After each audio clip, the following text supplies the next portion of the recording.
Wait lang, medyo naano po kami sa music kasi parang naging rock. Wait lang po, pa-play na lang po ako ng music po namin. Sorry, hindi mag-usap-usap natin. Kuya yung bang-bang ko namin yung sa audition. Oo, iba yung narinig. Joke, okay. Sorry, rehearse lang, rehearsal lang ah. Kumakanta na ako. Nagbubulong-bulong ako siya. Bang! Bang! Pwede mo yung pop version ko yan? Pop na palo. I love you! I love you. Okay, one, two!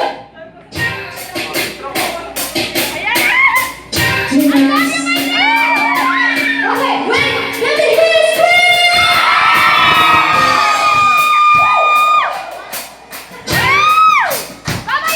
Ready? She's gonna find a girl that's gonna give it to you all the time.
Gonna bring you down, gonna get you to overcome. Let's go!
total performer. Pero anyway, wag muna kayong bababa kasi may tatawagin tayo from Dreamers. Tawagin natin si Ate Jerwina. Meron silang surprise sa inyo. Okay. Happy po ba tayo dito lahat? Taas ang kamay ng masaya ang lahat. Okay. O, sige po. So si Ate Jerwina ay nandito. Okay. maraming salamat. Kaya sabi ko nga sa inyo, Ano mga na band? Of course, Area code 69. Code 69. yes, area code 63. Palakpakan naman natin yung band. Okay, so atin, tama 69. Okay, ito na tawagin mo si Rowena. Ayan. Okay, on stage daw lang. On stage lang daw po kayong apat. Bago po tayo mag-picture up with our beloved four teams, ha? May call on the representative of Minenizer Wow. May tissue po to kayo. give their remembrance and gift for their beloved Maylene. Wow.